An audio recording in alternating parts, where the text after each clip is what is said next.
Saya akan mempresentasikan tentang konsep dan urgensi kesatuan Republik Indonesia. Mempersingkat waktu, presentasi pertama akan dijelaskan oleh Rahma Hidayati. Kepadanya Rahma, kami persilakan.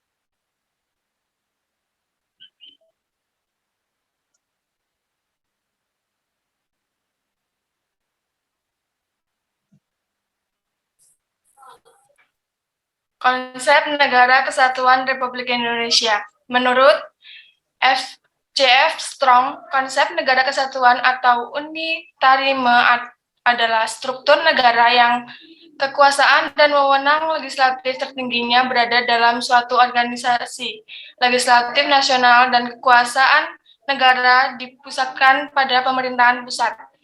Dari pengertian tersebut dapat disimpulkan, negara kesatuan merupakan negara yang pemerintahan pusatnya mempunyai wewenang untuk mengatur keseluruhan daerahnya.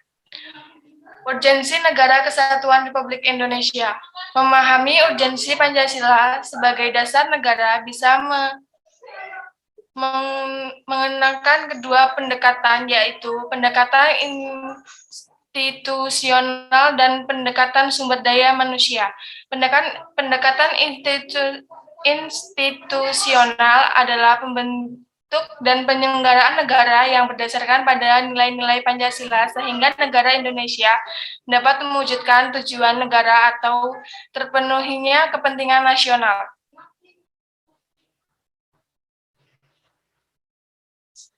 Sementara itu, pendekatan sumber daya manusia terdapat pada dua aspek, yaitu orang-orang yang menjalankan pemerintahan dengan cara melaksanakan nilai-nilai Pancasila secara murni dan dalam pengembang tugas dan bertanggung jawab sehingga kebijakan negara akan menghasilkan kebijakan yang mengedepankan kepentingan rakyat.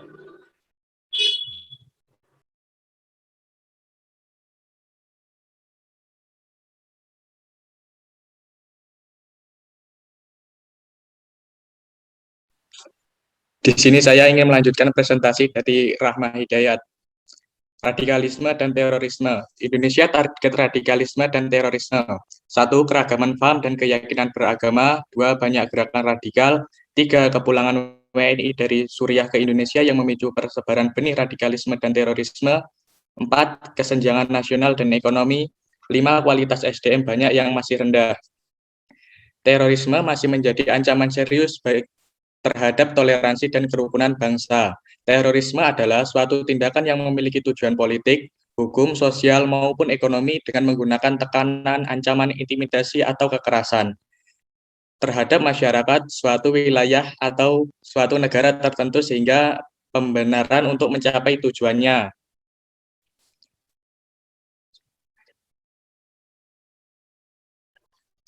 Terorisme kejahatan luar biasa. 1. Terorisme merupakan perbuatan yang menciptakan bahaya terbesar terhadap hak asasi manusia, hak untuk hidup, dan bebas dari rasa takut. 2. Target terorisme bersifat random atau indiskriminat yang cenderung mengorbankan orang-orang tidak bersalah. 3. Dapat membahayakan perdamaian dan keamanan internasional.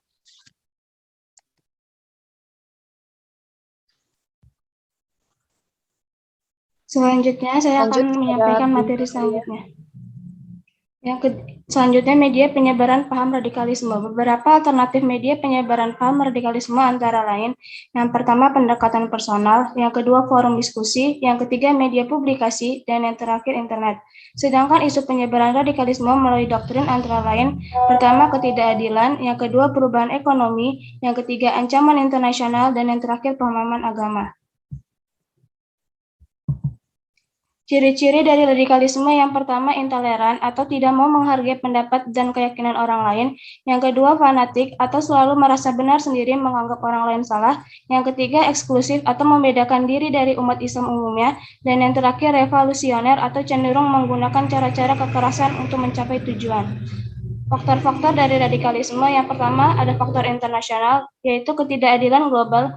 Negara barat melakukan penindasan terhadap agama. Yang kedua ada proses damai yang mustahil atau kekerasan jalan yang paling tepat untuk perubahan. Dan yang terakhir penjajahan atau imperialisme, neokolonialisme, dan neoliberalisme. Selanjutnya ada faktor dosmetik, yaitu persepsi ketidakadilan, yang kedua kesejahteraan, yang ketiga pendidikan, yang keempat kecewa pemerintah, dan yang terakhir balas dendam. Selanjutnya ada faktor kultural, yaitu pemahaman agama yang dangkal dan penafsiran kitab suci yang sempit.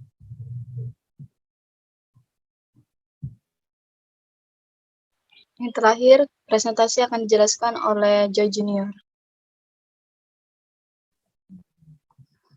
Solusi dari konsep dan urgensi Negara Kesatuan Republik Indonesia. 1. Memperkuat pendidikan kewarganegaraan civic education dengan menanamkan pemahaman yang mendalam terhadap 4 pilar kebangsaan, yaitu Pancasila, UUD 1945, NKRI, dan Bhinneka Tunggal Ika.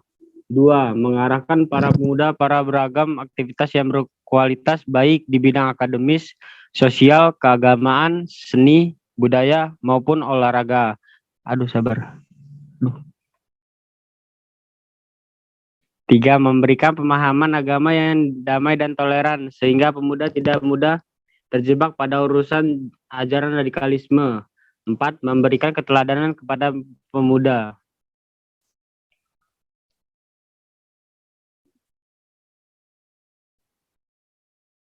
Aktualisasi nilai-nilai agama dalam memperkuat NKRI. Islam, sila ke-1 Al-Ikhlas ayat 1. Sila kedua Al-Maidah ayat 2. Sila ketiga Al-Hujurat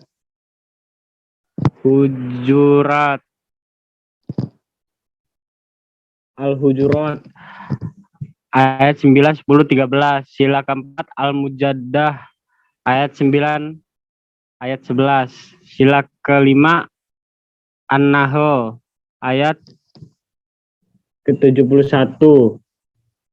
Katolik tertipang dalam dokumen KWI Umat Katolik Indonesia dalam Masyarakat Pancasila 1965. Hindu, nilai Pancasila tertuang dalam Pancanada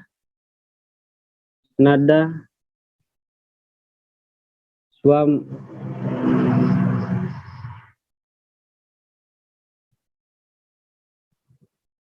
Vasudewa Kutumbakam Tri Karya Parisuda.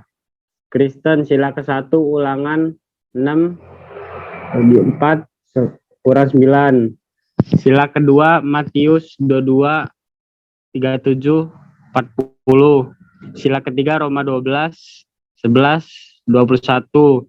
Sila keempat Timotius 1 10 11. Sila kelima Mazmur 82 3. Buddha, ajaran Buddha juga memuat Pancasila yang sejalan dengan nilai Pancasila dan nasionalisme. Konghucu, kitab Sabda Lunyu mengajarkan loyalitas kepada negara agar tercapai mensejahterakan rakyat. Sekian, terima kasih. Sekian presentasi penjelasan dari kelompok 2. Ada 2 sesi, 3 pertanyaan. Silakan, ada yang ingin bertanya? Izin bertanya, nama Malina Maisya dari kelompok 3. Silakan, Maisya. Ya, pertanyaannya, faktor apa saja yang melatar belakangi munculnya paham radikalisme dalam ketahanan nasional di Indonesia? Cukup.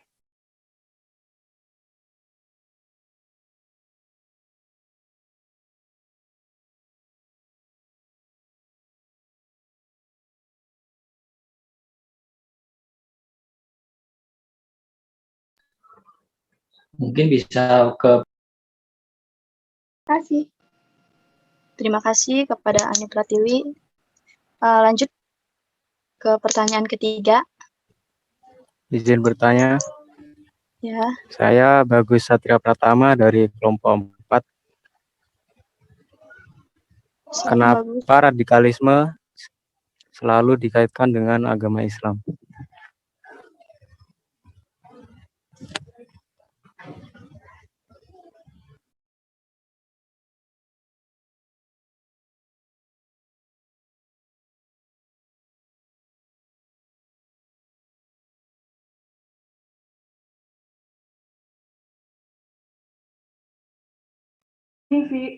permisif dari sebuah masyarakat, serta lemahnya pencegahan atau penegakan hukum oleh pemerintah terhadap kelompok yang dapat dikategorikan sebagai terorisme. Cukup.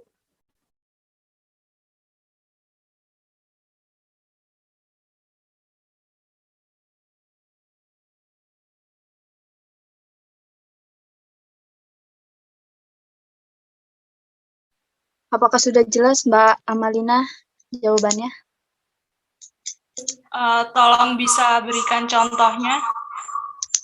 Baik.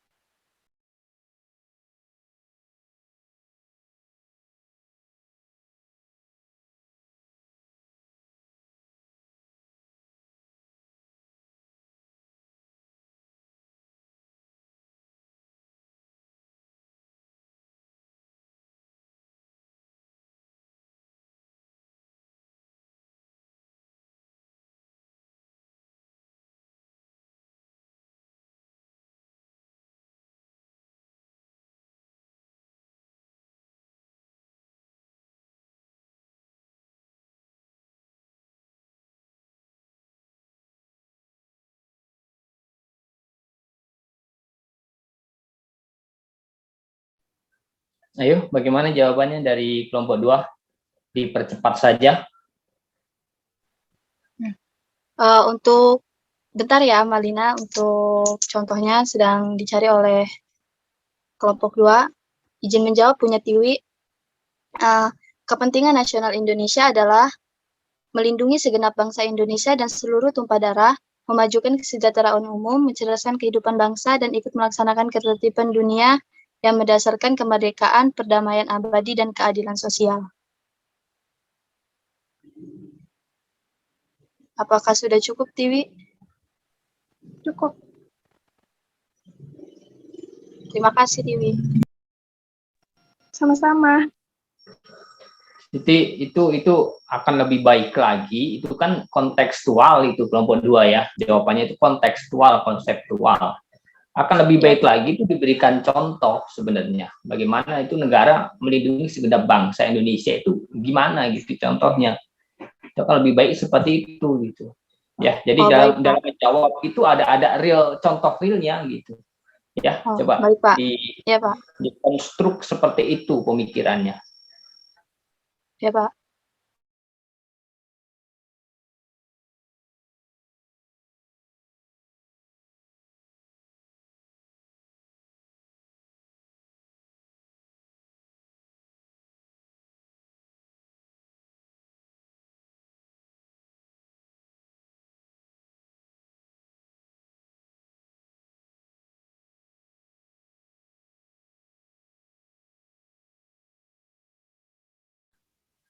Ayo, bagaimana kelompok 2 yang lain? Anggotanya mana ini?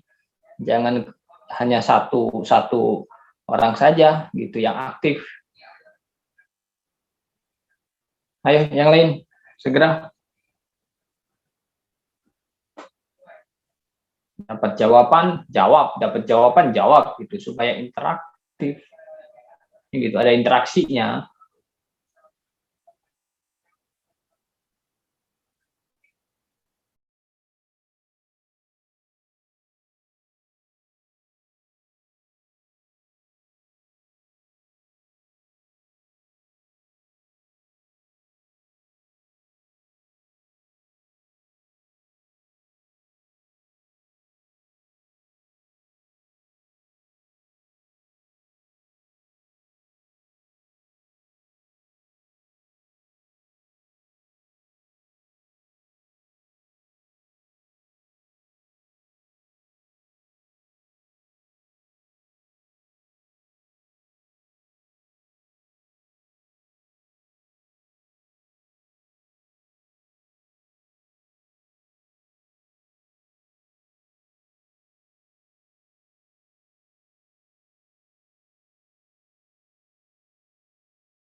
Ayo, bagaimana? Kelompok 2, mana ini? Sedang dicari, Pak. Jangan lama-lama. Ayo. Oke, tadi pertanyaan mengenai terorisme tadi apa yang selalu dihubungkan dengan agama tadi? Pertanyaan dari siapa tadi? Bagus, Dari Pak. Bagus. Dari Bagus. Bagaimana tadi? Coba. Mengapa radikalisme sering dikaitkan dengan agama Islam? Oke, radikal dikaitkan dengan agama Islam atau terorisme ya dikaitkan dengan agama Islam. Ini kan harus menjadi pemikiran Anda juga, mungkin yang beragam Islam juga. Ya, ini harus jadi pemikiran, harus dikritisi ini. Yang pertama apa? Pelakunya itu kan menggunakan simbol-simbol agama. Bagaimana tidak dikaitkan? Pelakunya itu menggunakan simbol agama. Itu satu. Yang kedua, objeknya yang dituju juga adalah simbol agama, yaitu adalah tempat ibadah. Sebenarnya tidak dikaitkan dengan Islam, tapi memang pelaku ini menggunakan jubahnya jubah agama. Kalau kata Buya Syafi'i Ma'arif itu menggunakan iblis berjubah agama. Kalau kata Buya Syafi'i Ma'arif, yaitu iblis, tapi berjubah agama. Simbolnya agama. Sasaran yang dituju juga agama. Tapi tentu tindakannya adalah melanggar nilai-nilai agama. Kan begitu. Nah, ini harus dipahami bersama. Ya, mencoba dikaitkan dengan nilai-nilai, dikaitkan dengan agama, ya memang tujuannya mereka seperti itu. Itu kan memang tujuan mereka. Jadi, yang akan dihancurkan oleh mereka itu adalah agama. Jangan salah. Yang akan dihancurkan oleh mereka itu agama. Ya, jadi bukan teroris itu adalah orang-orang yang paham agama, tidak. Tujuan mereka adalah untuk menghancurkan agama. Keterkaitannya dengan Negara Kesatuan Republik Indonesia, ya itu tadi sudah dijelaskan bahwa dalam kitab suci semua agama ya ada nilai-nilai Pancasila. Di sila ketiga ada persatuan Indonesia. Kan begitu. Jadi sila ketiga ini luar biasa, berada di tengah-tengah gitu, di antara 1, 2 dan 4, 5. Itu juga luar biasa. Kenapa? Karena jika tidak ada persatuan, ya maka sila pertama Anda akan beribadah, saya yakin nggak akan tenang jika tidak ada persatuan. Sila kedua, saya yakin Anda akan bersosialisasi dengan orang lain, ya kan nggak akan tenang jika tidak ada persatuan. Sila keempat, ya itu tidak akan berjalan kita musyawarah demokrasi jika tidak ada persatuan. Terlebih lagi dalam rangka mewujudkan sila kelima, keadilan sosial bagi seluruh rakyat Indonesia. Ketika tidak ada persatuan itu tidak akan terwujud. Kan begitu. Jadi sila ketiga ini menjadi semacam apa? Penguatnya. Gitu. Ya, semacam menjadi pakunya kan begitu. Ya, jadi kita tidak tenang akan beribadah, tidak tenang akan bersosialisasi dengan orang lain, ya nggak tenang kita akan berdemokrasi, bermusyawarah, ya kita nggak akan tenang bagaimana untuk mewujudkan keadilan sosialnya jika sila persatuan Indonesia itu tidak diimplementasikan. Kan begitu, ya. Jadi ini sangat penting sekali. Ya tadi sudah diangkat oleh kelompok 2 bahwa ya nilai-nilai Pancasila itu ada dalam kitab suci. Nilai-nilainya itulah yang menjadi kesepakatan kita bersama. Bahwa mungkin secara umum dalam semua agama itu kita satu dilarang mencuri misalnya. Yang kedua misalnya dilarang membunuh, dilarang menyakiti, dilarang melukai. Nah itulah yang diangkat, yaitu yang menjadi konsensus bersama. Itu yang menjadi kesepakatan kita bersama dalam membentuk Negara Kesatuan Republik Indonesia. Ya, oke. Bagaimana kelompok 2? Silahkan, ayo dijawab. Ini sudah saya bantu sedikit. Segera.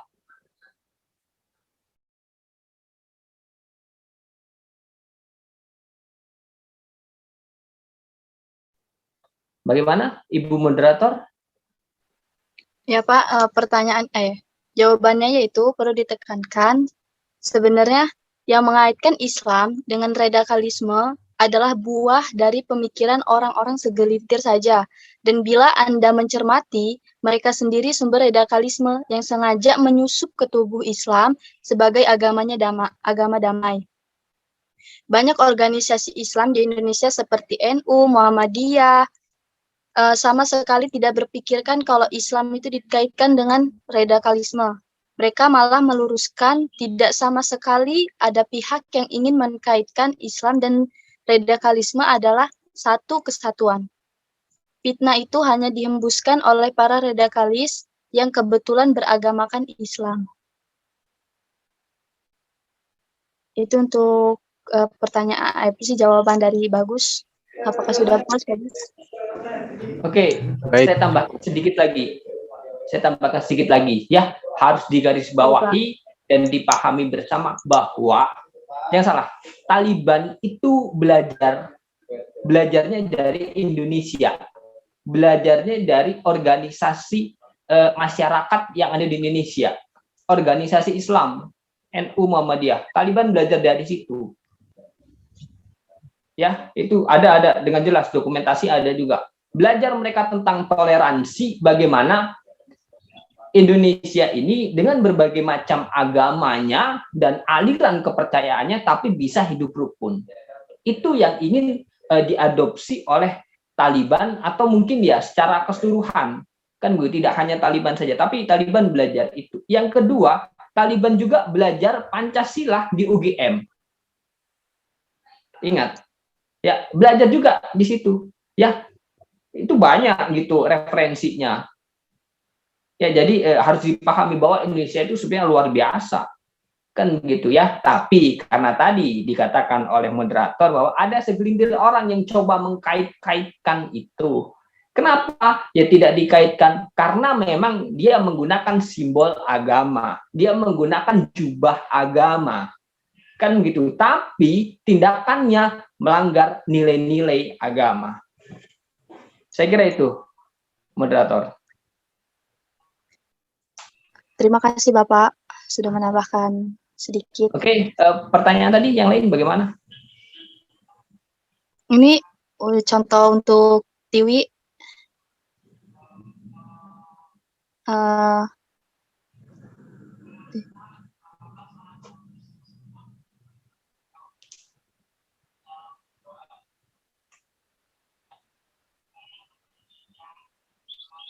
Contoh untuk Mbak Tiwi,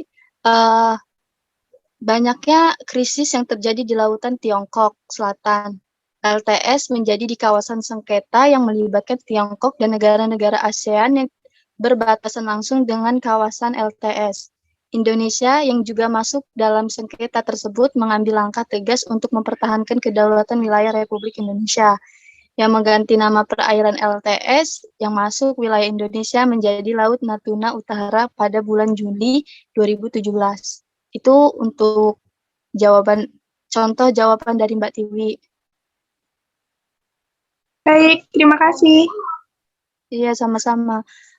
Contoh untuk Mbak Amalina, yaitu contoh budaya primitif, kekuatan jaringan antara dalam dan luar negeri. Apakah sudah puas Mbak Amalina?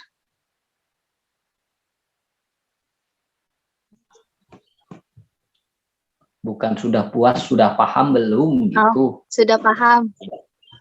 Diralat. LCS tadi Laut Cina Selatan ya? Iya, ya Pak. Supaya paham semua ya.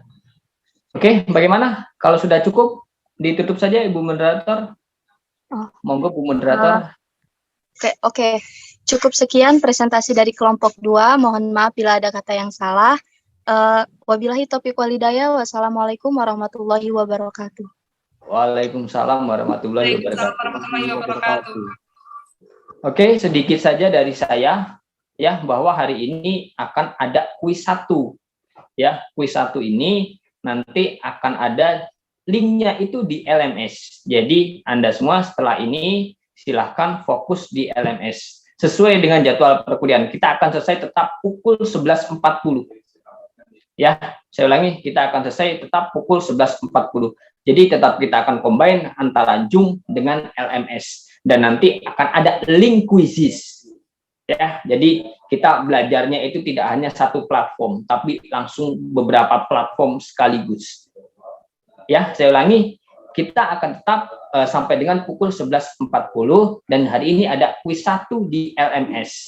Segera kerjakan, ya, jangan ditunda-tunda karena ada batasan waktunya.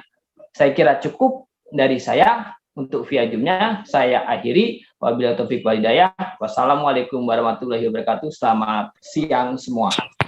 Waalaikumsalam warahmatullahi wabarakatuh. Silakan semua ke LMS semua. Silakan. Oke, Pak. Baik, Pak. Saya akan mempresentasikan tentang